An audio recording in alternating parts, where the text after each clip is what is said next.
결혼 기념일이 같다는 이유로 친구 부부와 함께 떠난 2박 3일 여행이었습니다. 차 안은 어색했어요. 운전대를 잡은 남편 동규는 늘 그렇듯 말이 없었고 조수석에 앉은 친구 민서도 창밖만 바라보고 있었죠. 뒷자리에서 저와 민서 남편 태호만이 간간히 대화를 주고받으며 분위기를 띄우려 애쓰고 있었습니다. 날씨가 정말 좋네요. 여행 오길 잘했어요. 태호가 밝게 말을 걸어줬어요. 저는 그 말에 고개를 끄덕이며 대답했습니다. 그러게요. 우리도 오랜만에 나들이인데 날씨가 도와주니 다행이에요. 남편은 여전히 아무 말이 없었어요. 민서와 우리는 애들 어릴 때부터 알고 지낸 사이지만 부부끼리 함께 만날 일은 거의 없었기 때문에 이 어색함도 당연한 거라고 스스로를 달랬습니다.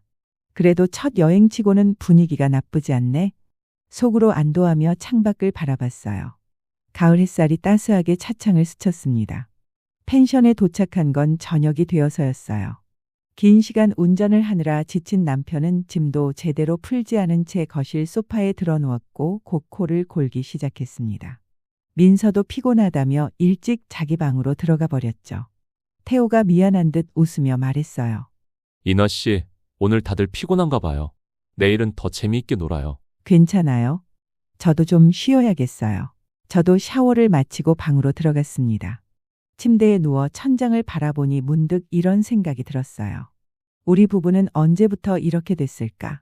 남편과 마지막으로 여행을 간 게 언제였는지도 기억이 나지 않았습니다. 아니, 여행뿐만이 아니었어요. 마지막으로 제대로 대화를 나눈 게 언제였는지, 마지막으로 손을 잡아준 게 언제였는지도 기억나지 않았죠. 27년을 함께 살았지만 정작 우리는 너무 멀리 떨어져 있었습니다. 눈을 감았어요. 피곤했지만 잠은 쉽게 오지 않았습니다. 밖에서 들리는 벌레 소리와 바람 소리가 오히려 머릿속을 더 시끄럽게 만들었죠. 얼마나 시간이 흘렀을까요? 새벽녘 희미한 의식 속에서 누군가 조용히 방문을 여는 소리가 들렸습니다. 발걸음 소리도 없이 침대 가까이 다가오는 기척. 저는 남편이 들어온 줄 알았어요. 피곤해서 소파에서 잤더니 불편했나 보네. 그렇게 생각하며 눈을 감은 채 가만히 있었습니다. 그런데 이상했어요. 침대가 살짝 꺼지는 느낌과 함께 따뜻한 체온이 제 등 뒤로 전해졌습니다. 그리고 조심스럽게, 너무나 조심스럽게 제 어깨를 쓰다듬는 손길. 남편은 평소에 이렇게 부드럽지 않았어요. 아니, 애초에 남편은 이런 스킨십 자체를 거의 하지 않는 사람이었습니다. 결혼한 지 27년 동안 손 한 번 제대로 잡아본 적 없는 사람이거든요. 그런데 지금 제 몸을 어루만지는 이 손길은 너무 달랐습니다. 천천히, 정말 천천히 제 등을 따라 내려오는 손바닥. 목덜미에 가져다 대는 따뜻한 입술. 귀끝을 간지럽히는 낮은 숨소리. 작은 신음이 제 입에서 새어나왔어요. 그러자 그의 움직임이 더 대담해졌습니다. 제 몸이 천천히 돌려졌고 어둠 속에서 누군가의 얼굴이 가까워졌어요. 그리고 입술이 닿았습니다. 부드럽고 달콤한 키스였어요. 남편은 이렇게 키스하지 않았습니다. 늘 급하고 서툴렀죠. 하지만 지금 이 사람은 달랐어요. 마치 제가 좋아하는 걸 확인하듯 제 반응을 살피듯 천천히 탐색했습니다. 이상하게도 거부감이 전혀 들지 않았어요. 오히려 더 원하고 있었습니다. 20살에 결혼해서 47살까지 27년 동안 한 번도 다른 남자를 생각해 본 적 없는 평범한 주부였거든요. 자식들 뒷바라지하고 집안일하며 살아온 게 거의 30년. 그동안 제가 여자라는 걸 잊고 살았나 봅니다. 오랫동안 잊고 지냈던 떨림이 온몸을 타고 퍼졌어요. 우리는 거친 숨을 몰아쉬며 서로를 끌어안았습니다. 어둠 속에서 서로의 체온만이 뜨겁게 느껴졌죠. 그가 제 귀에 속삭였어요. 왜 이렇게 좋지? 그 말에 저는 더욱 그를 조여 안았습니다.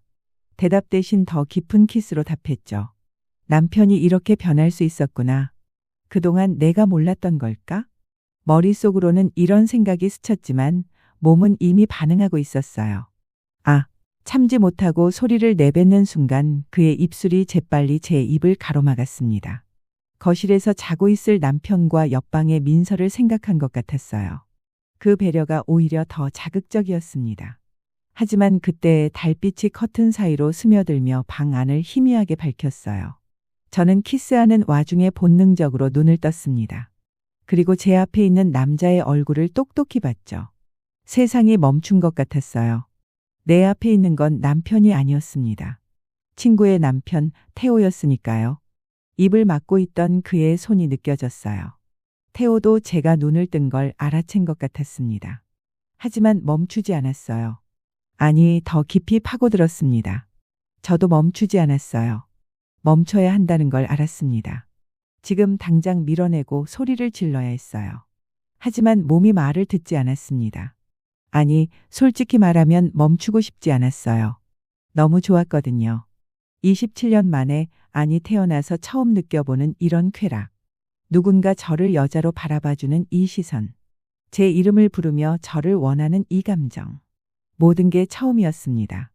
이러면 안 되는데. 친구를 배신하는 거잖아.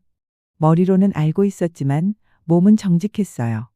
오히려 태호를 더 만족시키려 노력하고 있었죠. 온몸이 녹아내리는 것 같았습니다. 시간이 얼마나 흘렀을까요? 태호의 거친 숨이 서서히 잔잔해지면서 그는 아무 말 없이 제 옆에 그대로 누웠습니다. 곧 깊은 잠에 빠진 것 같았어요. 저는 천장을 바라보며 숨을 고르고 있었습니다. 방금 무슨 일이 일어난 거지? 현실감이 없었어요.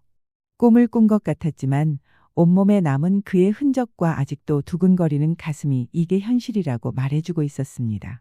조심스럽게 몸을 일으켰어요. 침대 옆에 걸린 옷을 대충 챙겨 입고 문을 살며시 열었습니다.